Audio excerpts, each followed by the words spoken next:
Quinto día. Ahora que ya le comuniqué estos antecedentes imprescindibles, entraré de lleno en la historia de mi familia, Dr. Signagel.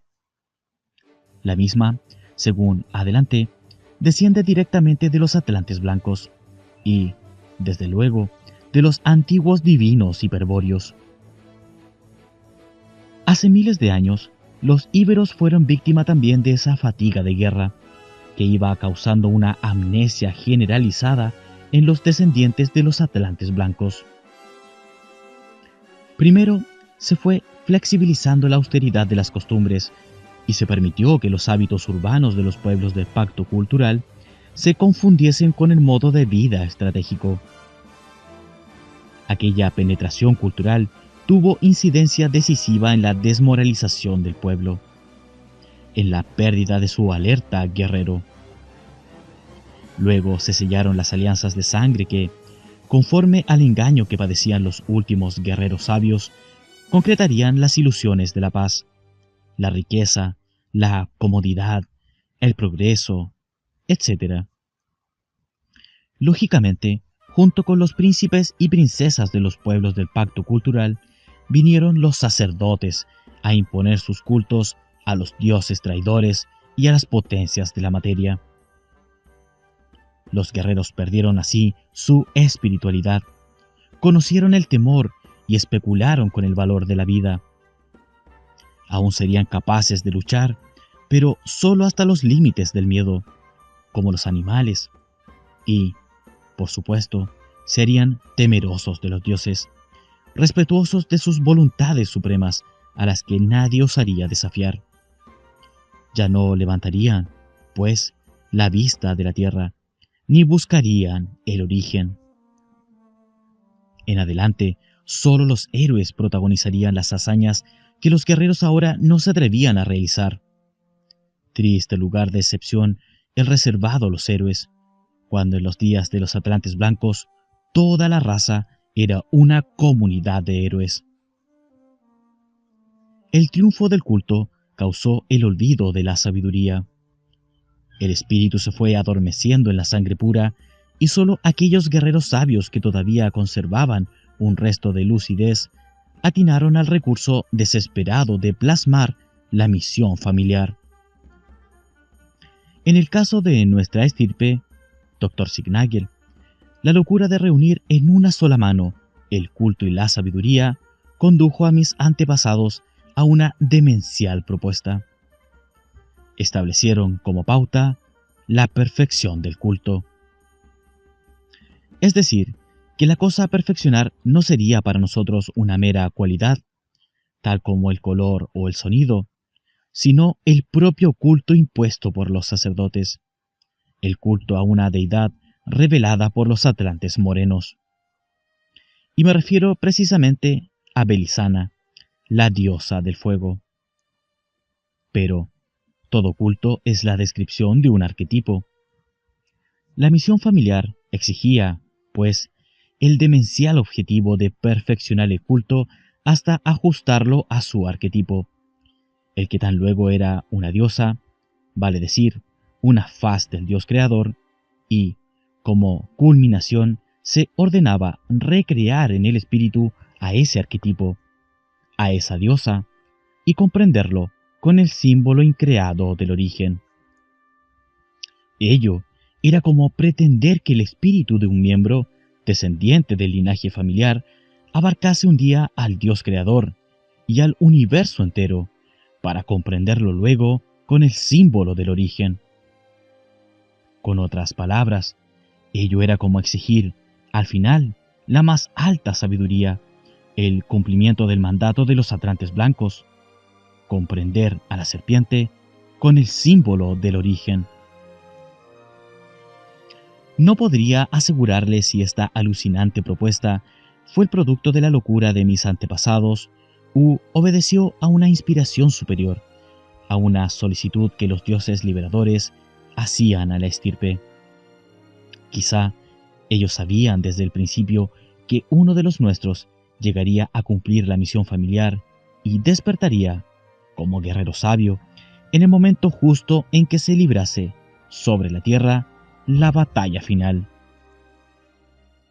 Porque si descartamos un acto de locura de los guerreros sabios y aceptamos que obraron con plena conciencia de lo que suponían conseguir, no se explica la extrema dificultad de semejante misión, a menos que su cumplimiento contribuyese a la estrategia de la guerra esencial y se confiase en la ayuda y la guía invisible de los dioses liberadores.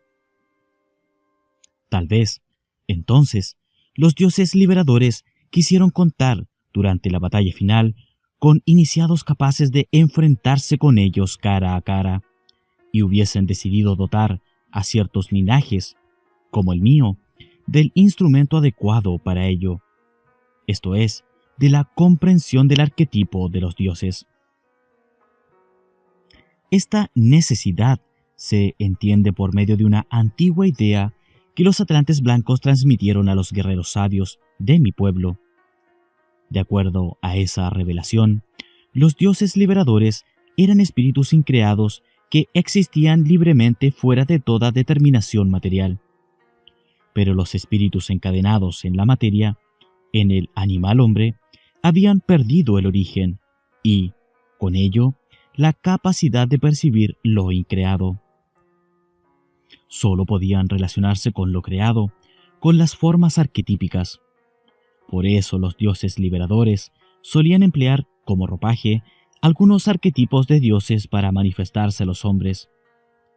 Naturalmente, tales manifestaciones solo tendrían lugar frente a los iniciados hiperbóreos, porque solo los iniciados serían capaces de trascender los ropajes, las formas de los arquetipos creados, y resistir, cara a cara, las presencias terribles de los dioses liberadores.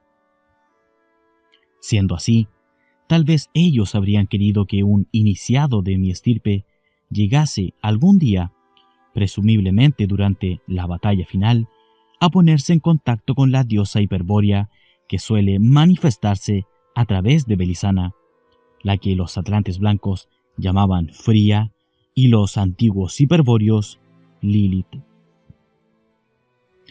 Cualquiera fuese el caso, por locura o inspiración divina, lo cierto es que la pauta de aquella misión determinó que nuestra familia se consagrase con ardor a la perfección del culto a la diosa Belisana.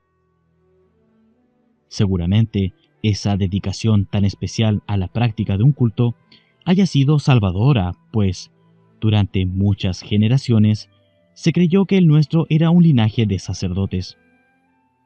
En verdad, los primeros descendientes en la misión familiar no se debían diferenciar mucho de los más fanáticos sacerdotes adoradores del fuego.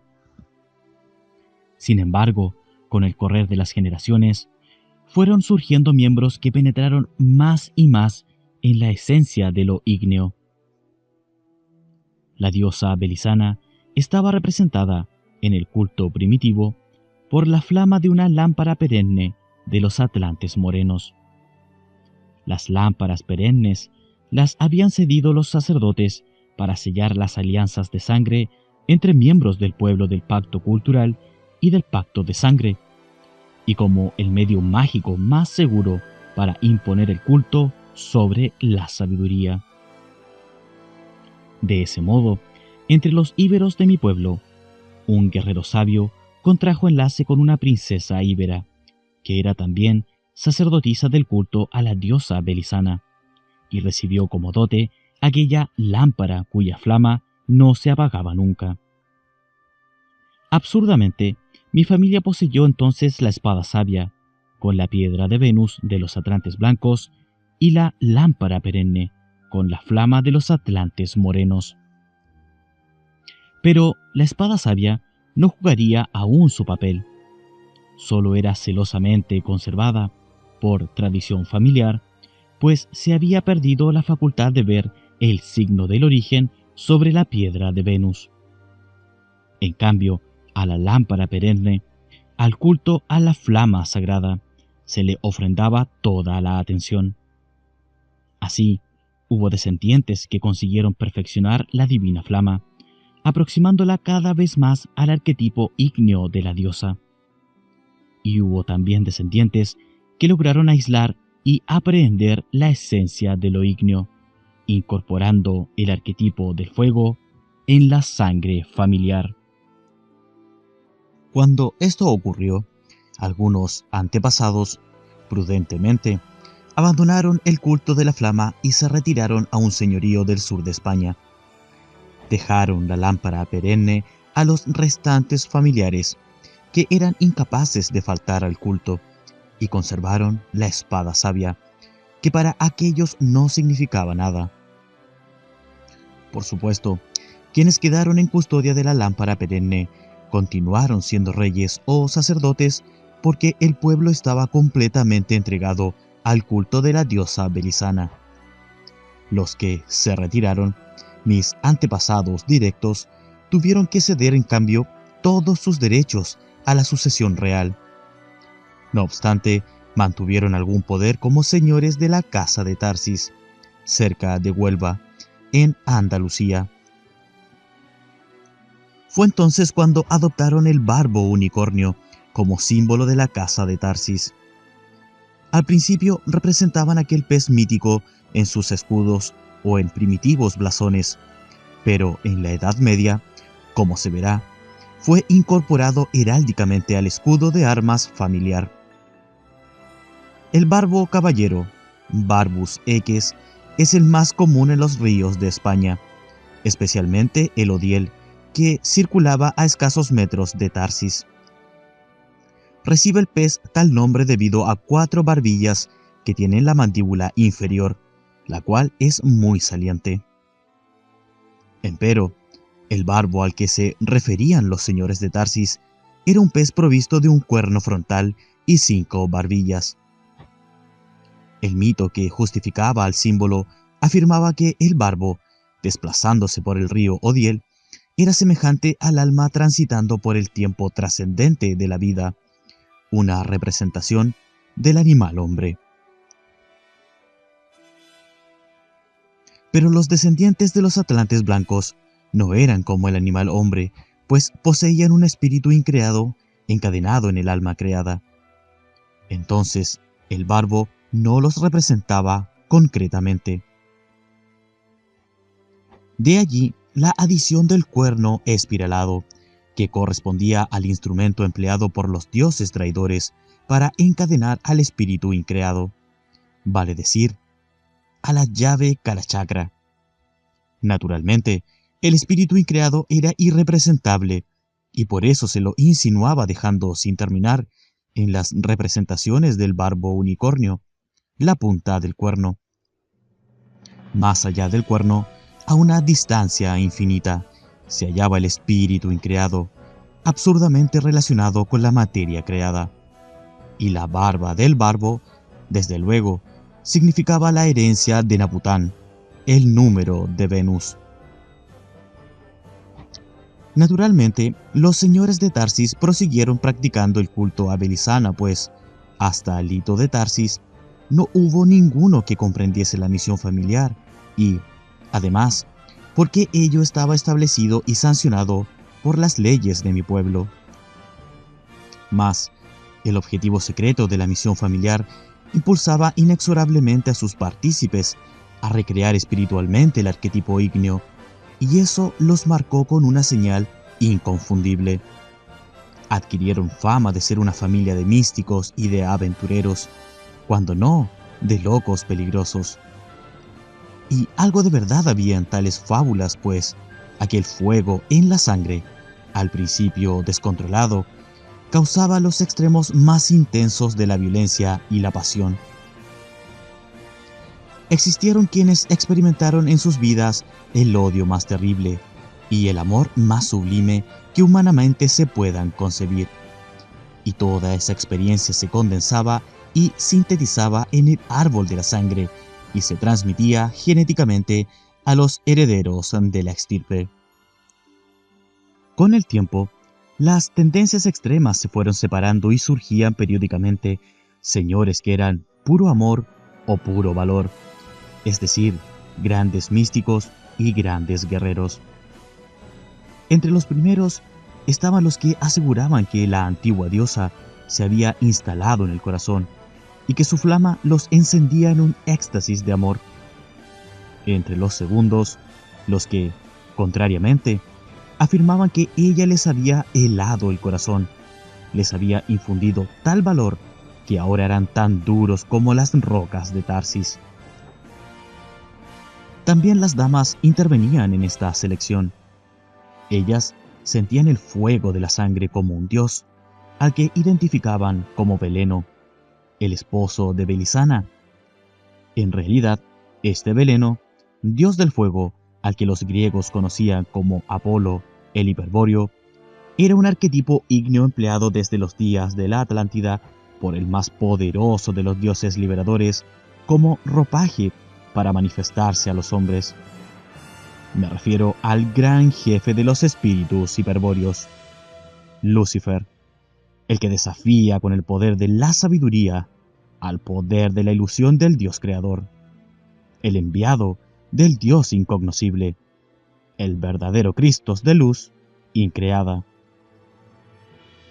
Faltaba, pues, que de la estirpe de los señores de Tarsis brotase el retoño que habría de cumplir la misión familiar, el que recrease en el espíritu el fuego de los dioses y lo comprendiese con el símbolo del origen. Le anticipo, Dr. Signagel, que solo hubo dos que tuvieron esa posibilidad en grado eminente: Lito de Tarsis en el siglo XVI y mi hijo Noyo en la actualidad. Pero vayamos hacia esto paso a paso. Sexto día. La Sierra Catochar siempre fue rica en oro y plata. Mientras mi pueblo era fuerte en la península ibérica, esa riqueza permitió que los señores de Tarsis viviesen con gran esplendor. El modo de vida estratégico había sido olvidado miles de años antes de adquirir los derechos de aquel señorío, y ya no se ocupaba la tierra para practicar el cultivo mágico. En esa época, se creía en la propiedad de la tierra y en el poder del oro.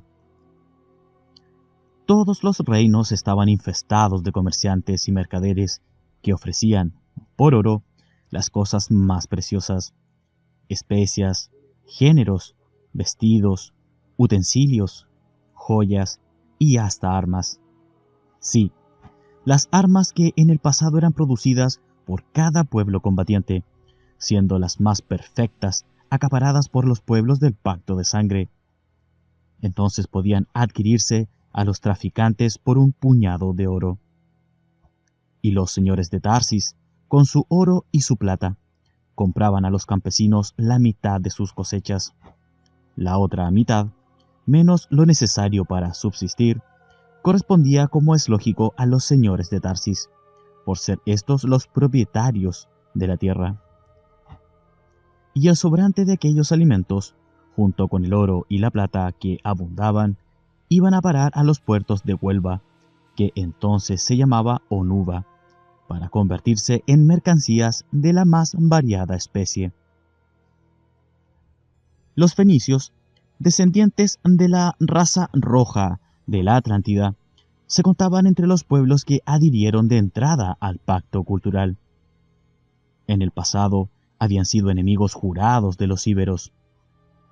Tan solo 100 años antes de que mi familia llegase al señorío de Tarsis, los fenicios tenían ocupada la ciudadela de Tarshish, que se hallaba enclavada cerca de la confluencia de los ríos Tinto y Odiel. Finalmente, luego de una breve pero encarnizada guerra, mi pueblo recuperó la plaza, aunque condicionada por un tratado de paz que permitía el libre comercio de los hombres rojos. Desde Tarshish hasta Onuba, en pequeños transportes fluviales o en caravanas, y desde Onuba hasta Medio Oriente en barcos de ultramar, los fenicios monopolizaban el tráfico de mercancías, pues la presencia de mercaderes procedentes de otros pueblos era incomparablemente menor. Sin juzgar aquí el impacto cultural que aquel tránsito comercial causaba en las costumbres de mi pueblo, lo cierto es que los señores de Tarsis gobernaban un país tranquilo que iba siendo famoso por su riqueza y prosperidad. Pero he aquí que aquella paz ilusoria pronto vino a ser perturbada. Y no precisamente, como podría concluirse de una observación superficial, porque el oro de Tarsis hubiese despertado la codicia de pueblos extranjeros y conquistadores. Tal codicia existió, e invasores y conquistadores hubo muchos. Empero, el motivo principal de todos los problemas, y finalmente de la ruina de la casa de Tarsis, fue la llegada de los golem.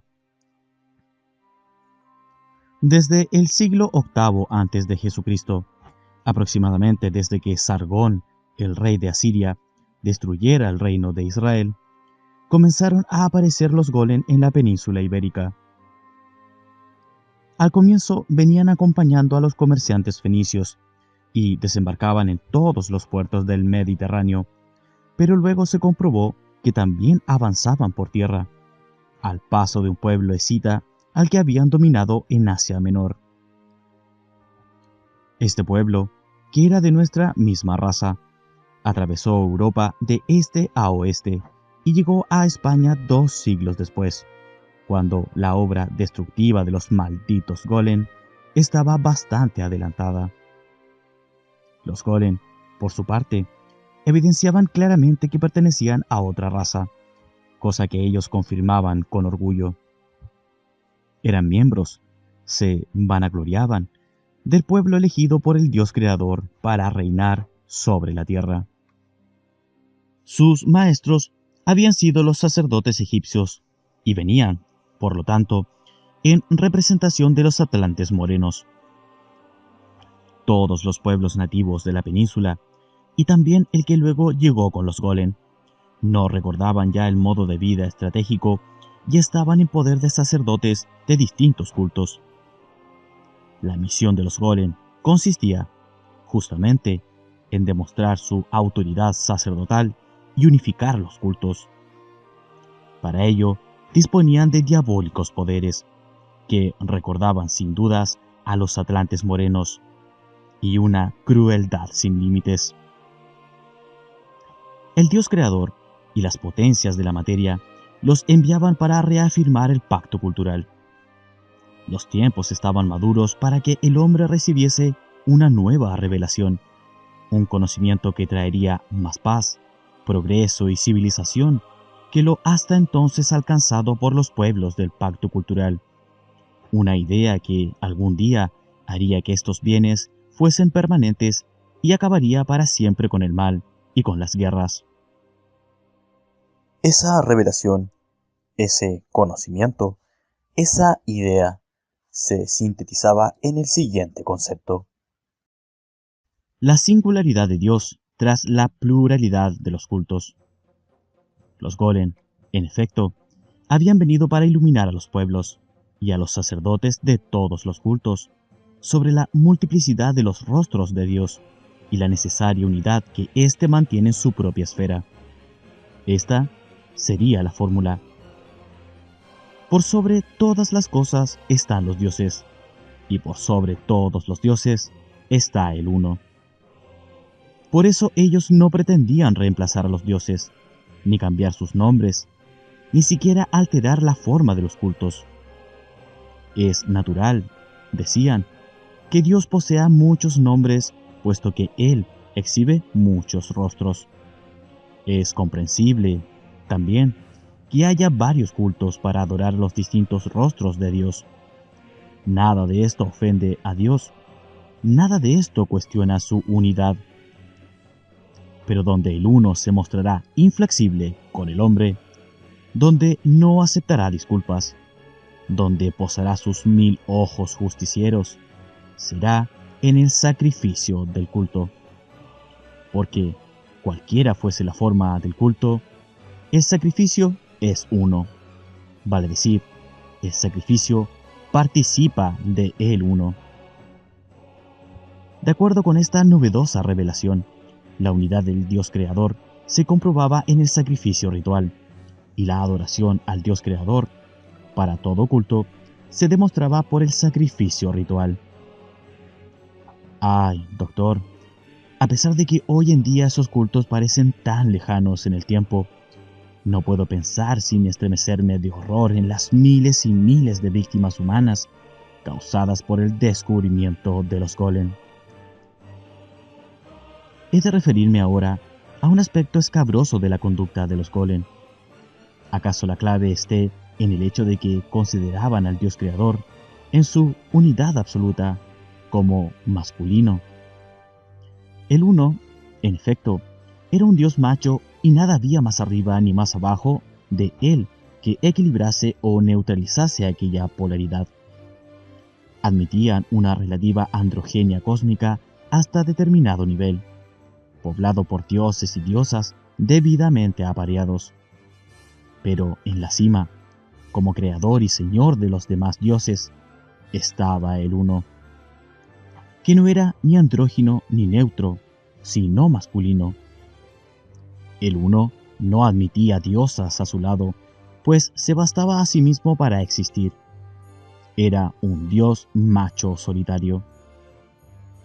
Con tan aberrante concepción, no debe sorprender que los golem fuesen también hombres solitarios.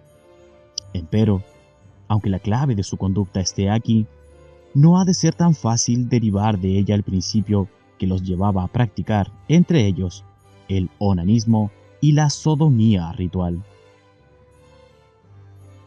Por su costumbre de habitar en los bosques, alejados del pueblo y sus prácticas depravadas, muchos creyeron que los golem procedían de Frigia, donde existía un culto antiquísimo a la abeja macho bute, el cual también era realizado por sacerdotes sodomitas. Allí, los sacerdotes se castraban voluntariamente y el templo estaba guardado por una corte de eunucos. Otros suponían que procedían de la India, donde se conocía de antiguo un culto de adoradores del falo. Pero los golem no procedían ni de Frigia ni de la India, sino del país de Canaán, y no practicaban la castración ni la adoración del falo, sino la sodomía simple y llana. Habían desterrado a la mujer del mismo modo que su dios había destronado a todas las diosas. Llevaban una vida solitaria y a menudo exenta de placeres, salvo la sodomía ritual, que representaba la autosuficiencia de él. Lógicamente, si bien los golem eran extremadamente tolerantes hacia la forma de los cultos, y en lo único que no transigían era en lo concerniente a la unidad de Dios en el sacrificio, se entiende que manifestasen predilección hacia los pueblos cuyos cultos se personificaban en dioses masculinos y cierto desprecio por los adoradores de diosas. A muy corto plazo, esta actitud de indiferencia o desprecio, cuando no de franco rechazo, que los golem dispensaban a las diosas, iba a entrar en colisión con la forma tan particular que había adquirido en mi pueblo íbero el culto a Belisana. Pero ellos contaban, ciertamente, con el apoyo de las potencias de la materia. De otro modo, no se explicaría su éxito, pues en relativamente poco tiempo consiguieron dominar a los pueblos de Hispania e, inclusive, a los de Hibernia, Britania, Armórica y Galia. Pese al creciente poder de los golem, su siniestra doctrina no hubiera causado ningún daño a los señores de Tarsis, siempre dispuestos a aceptar todo lo que contribuyese a perfeccionar la práctica del culto. No fueron los sacrificios a el uno los que determinaron la suerte de mi familia, sino otra actividad que los golem realizaban con gran energía. Procuraban, por todos los medios, hacer cumplir la segunda parte del pacto cultural. Es decir, si bien ya no era necesario hacer la guerra a los pueblos del pacto de sangre, puesto que fueron derrotados culturalmente, aún permanecían intactas muchas obras megalíticas de los atlantes blancos, y eso constituía un pecado que clamaba al cielo. Los pueblos del pacto cultural faltaron a sus compromisos con los dioses y esa culpa sería severamente castigada. Sin embargo, y por suerte para ellos, Existía una solución: practicar el sacrificio con el máximo rigor y secundar a los golem en el cumplimiento de la misión. Con otras palabras, los pueblos nativos debían ahora consagrarse al sacrificio, sacrificarse y sacrificar, y, como recompensa, los golem los liberarían del castigo divino, ejecutando ellos mismos la destrucción de las obras megalíticas o su neutralización. Esto sería todo, si no fuese porque los dioses habían hecho una advertencia: a quien la desoyese arriesgaría ser destruido sin piedad para escarmiento de los hombres. Lo que no se iba a perdonar de ninguna manera en adelante, pues la paciencia de los dioses estaba agotada, era el recuerdo del pacto de sangre y la búsqueda de la sabiduría. Esto era lo prohibido, lo abominable a los ojos de los dioses. Pero lo más prohibido y lo más abominable, un pecado irredimible, era sin dudas el querer conservar la piedra de Venus. El que no entregase voluntariamente a los sacerdotes del culto o a los golem la piedra de Venus sufriría la condena de exterminio, es decir, lo pagaría con la destrucción de su linaje, con el aniquilamiento de todos los miembros de la estirpe. De más está decir que los golems se hicieron muy pronto de casi todas las piedras que todavía continuaban en manos de los pueblos nativos. A diferencia de los sacerdotes del culto, ellos solo remitían algunas a la fraternidad blanca. Otras las reservaban para utilizarlas en actos de magia, pues se jactaban de conocer sus secretos y de poderlas emplear en provecho de sus planes. Y a estas las denominaban, peyorativamente, huevos de serpiente. Los señores de Tarsis, claro está, jamás confiaron en los golem, ni se amedrentaron por sus amenazas. Pero la espada sabia era una realidad que se había trocado en leyenda popular y a la que no se podía negar con seriedad. Los golem sospecharon desde un primer momento que en esa arma existía un secreto vestigio del pacto de sangre. Puesto que los señores de Tarsis no accedían a entregarla voluntariamente y que no podía ser comprada a ningún precio, decidieron aplicar contra ellos todos los recursos de su magia, los diabólicos poderes con que los habían dotado las potencias de la materia. Y aquí la sorpresa de los golem fue mayúscula, pues comprobaron que aquellos poderes nada podían contra el fuego demencial que encendía la sangre de los señores de Tarsis. La locura, mística o guerrera, que los distinguía como hombres impredecibles e indómitos, los situaba también fuera del alcance de los conjuros mágicos de los golem. No quedaba a estos otra alternativa, de acuerdo a sus demoníacos designios, que apoderarse por la fuerza de la espada sabia y someter a la casa de Tarsis a la pena de exterminio. Este fue, Dr. Siegnagel, el verdadero motivo del continuo estado de guerra en que debieron vivir en adelante los señores de Tarsis, lo que significó la pérdida definitiva de la ilusoria soberanía disfrutada hasta entonces, y no la codicia que pueblos extranjeros y conquistadores pudiesen haber alimentado por sus riquezas. Al contrario, no existía en todo el orbe un rey, señor o simple aventurero de la guerra al que los golem no hubiesen tentado con la conquista de Tarsis, con el fabuloso botín en oro y plata que ganaría al que intentase la hazaña. Y fueron sus intrigas las que causaron el constante asedio de bandidos y piratas. Mientras pudieron, los señores de Tarsis resistieron la presión valiéndose de sus propios medios, es decir, con el concurso de los guerreros de mi pueblo. Pero cuando ello ya no fue posible, especialmente cuando se enteraron que los fenicios de Tiro estaban concentrando un poderoso ejército mercenario en las Baleares para invadir y colonizar Tarsis, no tuvieron más salida que aceptar la ayuda naturalmente interesada, de un pueblo extranjero. En este caso, solicitaron auxilio a Lidia, una nación pelasga del mar Egeo, integrada por eximios navegantes, cuyos barcos de ultramar atracaban en Onuba 2 o 3 veces por año para comerciar con el pueblo de Tarsis. Tenían el defecto de que eran también mercaderes y productores de prescindibles mercancías, y estaban acostumbrados a prácticas y hábitos mucho más avanzados culturalmente que los primitivos íberos, pero, en compensación, exhibían la importante cualidad de que eran de nuestra misma raza y demostraban una indudable habilidad para la guerra. Por Pelasgos, la historia ha conocido a un conjunto de pueblos afincados en distintas regiones de las costas mediterráneas y tirrenas, de la península Egea y del Asia Menor. Así que, para hallar un origen común en todos ellos, hay que remitirse al principio de la historia, a los tiempos posteriores a la catástrofe atlante, cuando los atlantes blancos instituyen el pacto de sangre con los nativos de la península ibérica.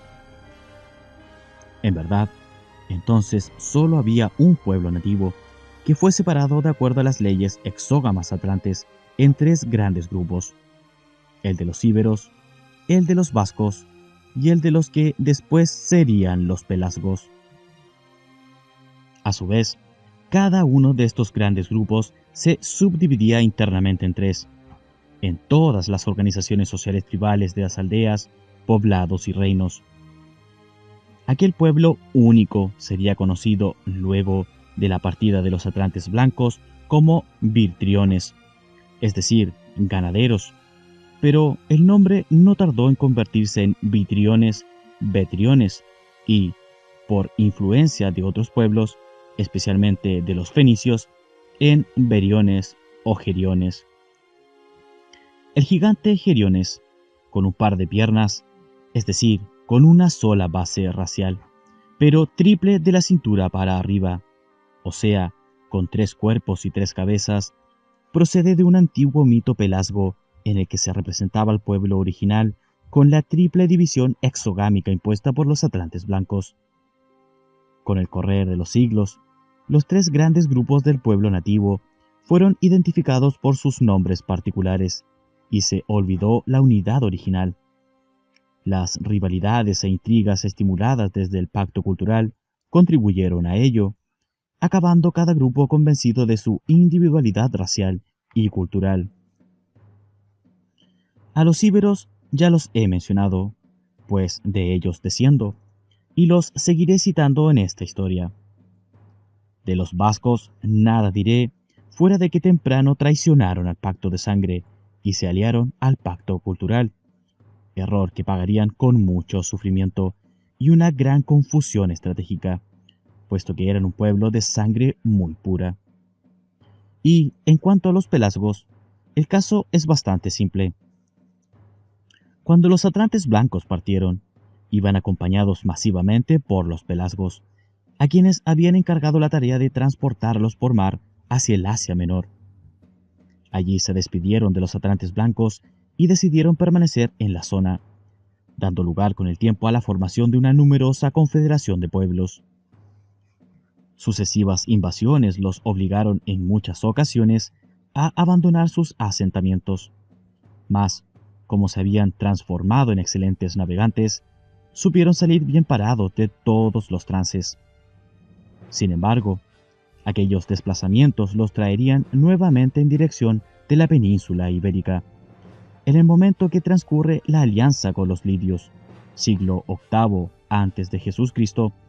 Otros grupos pelasgos ocupan ya Italia y la Galia, bajo el nombre de etruscos, tirrenos, truscos, taruscos, ruscos, racenos, etc. El grupo de los lidios que convocaron los señores de Tarsis aún permanecían en Asia Menor, aunque soportando en esa época una terrible escasez de alimentos. Reconocían por las tradiciones el parentesco cercano que los unía a los íberos, pero afirmaban descender del rey Manes, legendario antepasado que no sería otro más que Manú, el arquetipo perfecto del animal hombre, impuesto en sus cultos por los sacerdotes del pacto cultural. Una vez logrado el acuerdo con los embajadores del rey de Lidia, que incluía el consabido intercambio de princesas, decenas de barcos pelasgos comenzaron a llegar a los puertos de Tarsis. Venían repletos de temibles guerreros, pero también traían muchas familias de colonos dispuestas a establecerse definitivamente entre aquellos parientes lejanos que tanta fama tenían por su riqueza y prosperidad. Esa pacífica invasión no entusiasmaba demasiado a los de mi pueblo, pero nada podían hacer, pues todos comprendían la inminencia del peligro fenicio. Peligro que desapareció, no bien estos advirtieron el cambio de situación y evaluaron el costo que supondría ahora la conquista de Tarsis. Por esta vez, los Goren fueron burlados, pero no olvidarían a la espada sabia, ni a los señores de Tarsis, ni a la sentencia de exterminio que pesaba sobre ellos. En aquellas circunstancias, la alianza con los pelasgos fue un acierto desde todo punto de vista. Los lidios se contaban entre los primeros pueblos del pacto de sangre que habían vencido el tabú del hierro y conocían el secreto de su fundición y forjado. En ese entonces, las espadas de hierro eran el arma más poderosa de la tierra. Sin embargo, pese a ser notables comerciantes, jamás vendían un arma de hierro, las que solo producían en cantidad justa para sus propios usos. Fabricaban, en cambio, gran número de armas de bronce para la venta o el trueque. De allí su interés por radicarse en Tarsis, cuya veta cuprífera de primera calidad era conocida desde los tiempos legendarios, cuando los atlantes cruzaban el mar occidental y extraían el cobre con la ayuda del rayo de Poseidón. El cobre casi no había sido explotado por los señores de Tarsis, deslumbrados por el oro y la plata que todo lo compraban. La asociación con los lidios modificó esencialmente ese criterio e introdujo en el pueblo un novedoso estilo de vida, el basado en la producción de objetos culturales en gran escala, destinados exclusivamente para el comercio.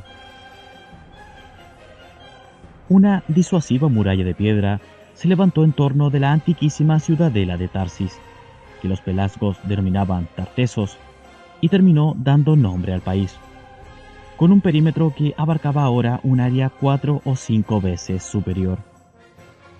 La vieja ciudadela se había transformado en un enorme mercado, y en los nuevos espacios fortificados, los talleres y fábricas surgían día a día. Telas, vestidos, calzado, utensilios, cacharros, muebles, objetos de oro, plata, cobre y bronce. Prácticamente no existía mercancía que no se pudiese comprar en Tartesos, y salvo el estaño, imprescindible para la industria del bronce, que se iba a buscar a Albion, todo, hasta los alimentos, se producía en Tartesos. Evidentemente, por influencia del pacto cultural, la alianza entre mi pueblo y los lidios culminó en una explosión civilizadora.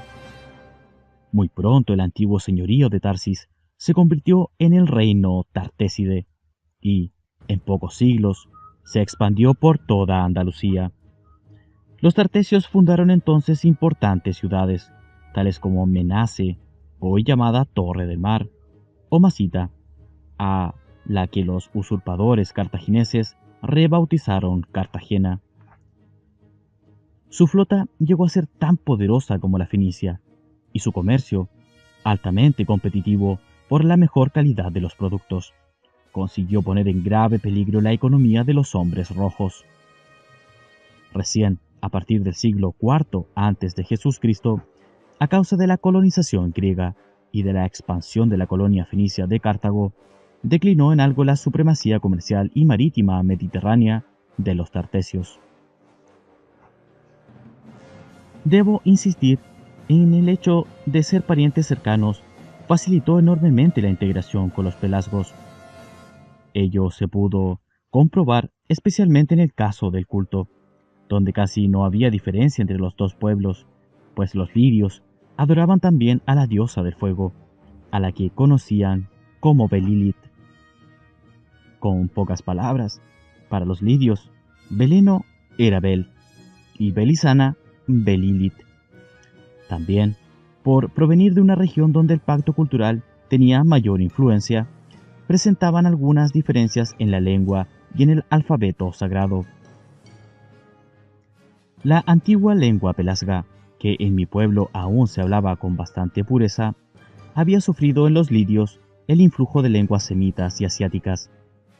Sin embargo, aquella jerga de navegantes era más adecuada para el comercio de ultramar que ellos practicaban. La otra diferencia estaba en el alfabeto.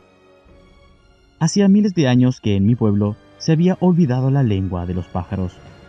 Empero, los últimos iniciados y luego los sacerdotes de la flama conservaron el alfabeto sagrado de 13 más 3 brunas, a las que representaban con 16 signos formados con líneas rectas, y a los que habían asociado un sonido de la lengua corriente. De ese modo, se disponía de 13 consonantes y 3 vocales. Las vocales solo las conocían los señores de Tarsis, pues expresaban el nombre Pelasgo, secreto de la diosa luna, algo así como Ioa. Pues bien, la novedad que traían los lidios era un alfabeto sagrado compuesto por 13 más 5 letras, es decir, por 18 signos que representaban sendos sonidos de la lengua corriente.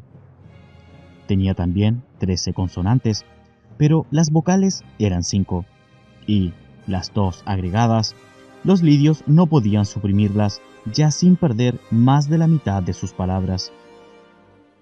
De todo esto, lo más importante, aquello en lo que se debía acordar de entrada, era el nombre de la diosa y el número del alfabeto sagrado.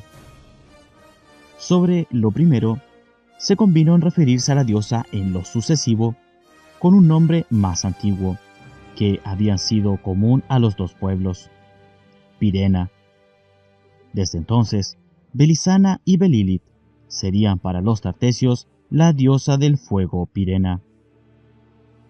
Con respecto a lo segundo, los señores de Tarsis, que estaban en esa ocasión apremiados por la presión enemiga, no tuvieron más remedio que aceptar la imposición del alfabeto sagrado de 18 letras.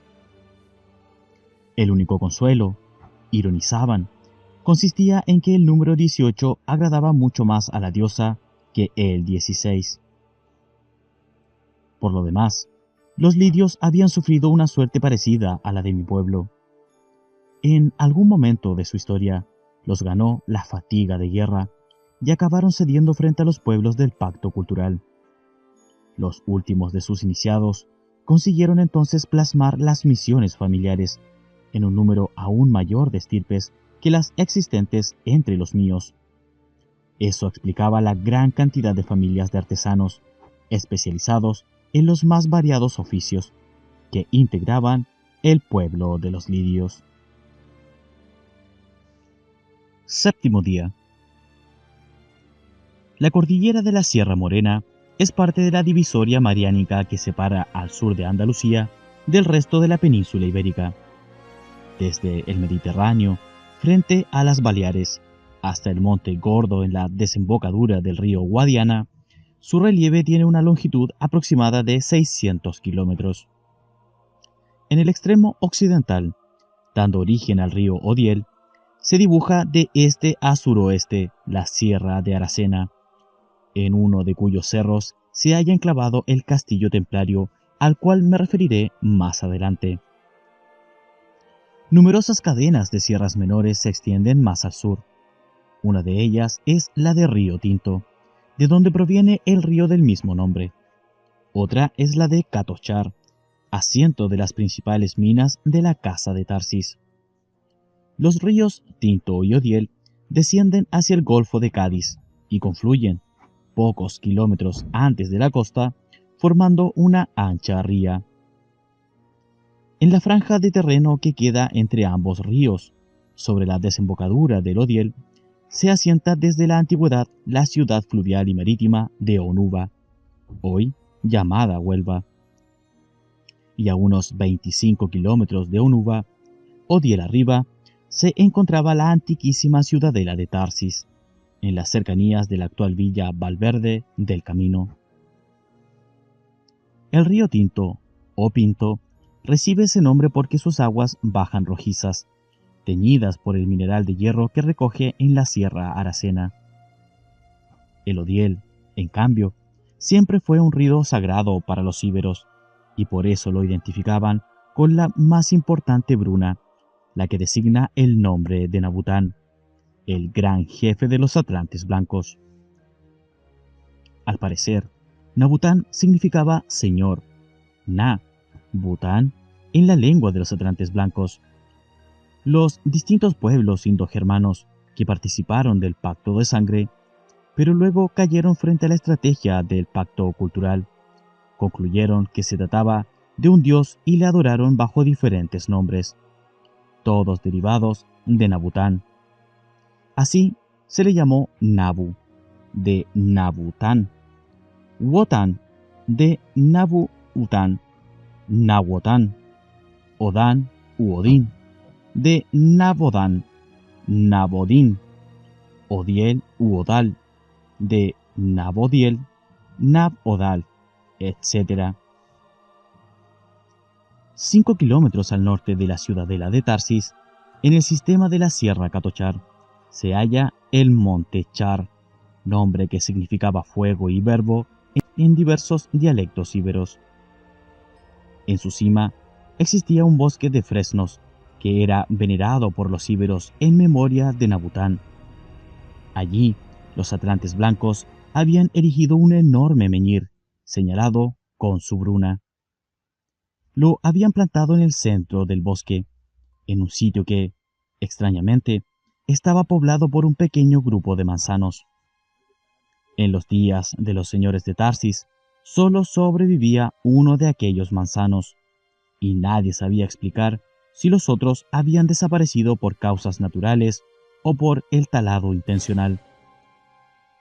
El que quedaba estaba plantado a unos 20 pasos del menhir, y se veía a todas luces que se trataba de un árbol varias veces centenario.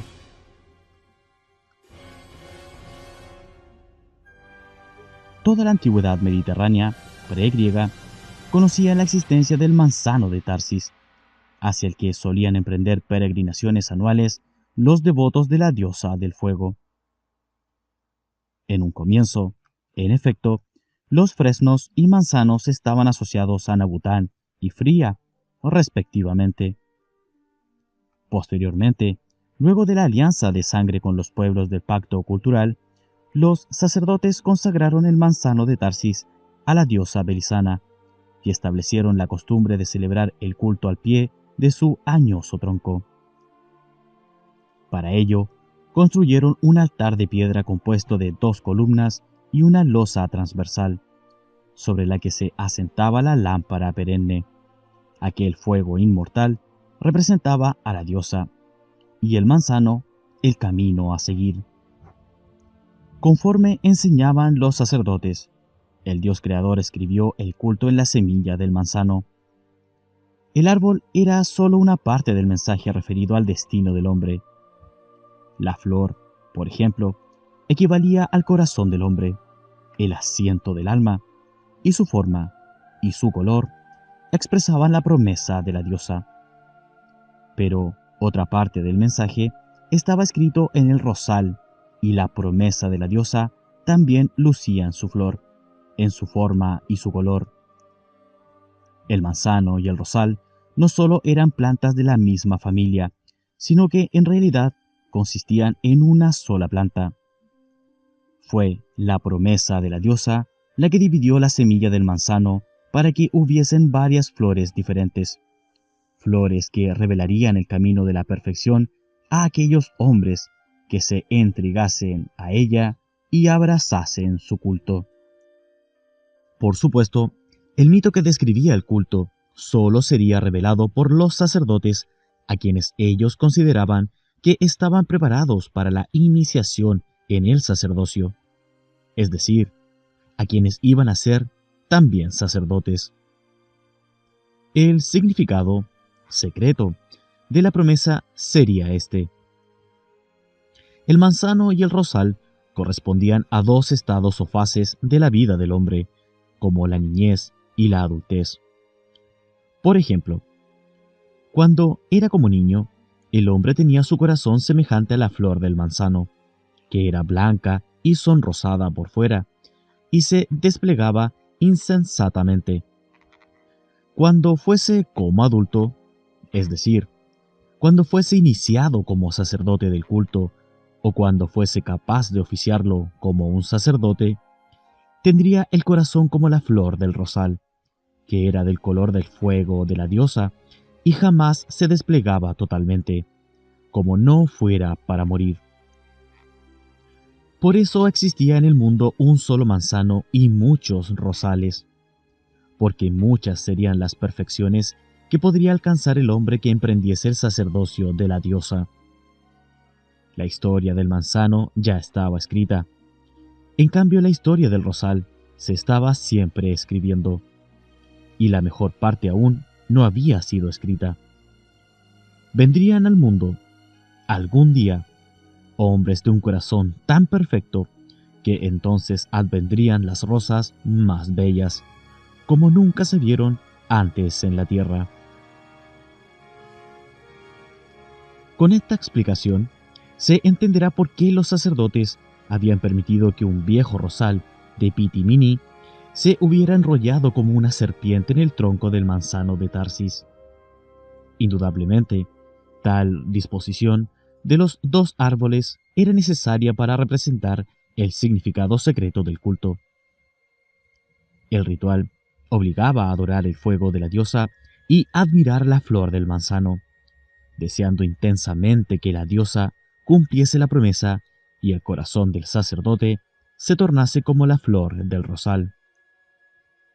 Pero el pueblo, que habitualmente ignoraba esta interpretación del culto, acudía de todas partes al manzano de Tarsis para realizar sus ofrendas ante el altar de fuego de la diosa.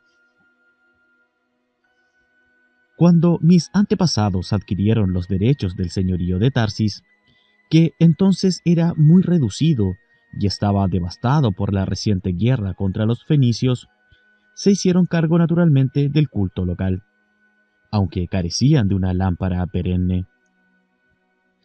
Prácticamente no introdujeron reformas en lo referente a la promesa, pues aceptaban como un hecho que el corazón estaba relacionado con la flor del manzano y que la adoración a la diosa ocasionaría una transmutación análoga a la flor del rosal.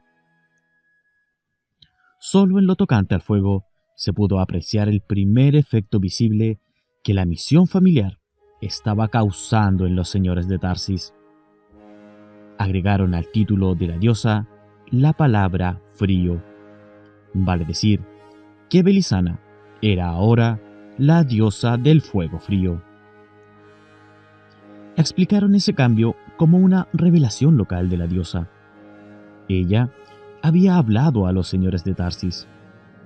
En la comunicación, afirmaba que sería su fuego el que se instalaría en el corazón del hombre y lo transmutaría, y que ese fuego, al principio extremadamente cálido, finalmente se tornaría más frío que el hielo, y sería ese fuego frío el que produciría la mutación de la naturaleza humana.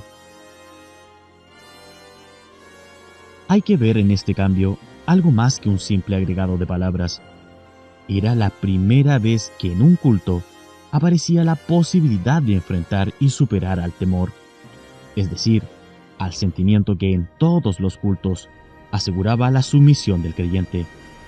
El temor a los dioses es un sentimiento necesario e imprescindible de mantener vivo para asegurar la autoridad terrestre de los sacerdotes.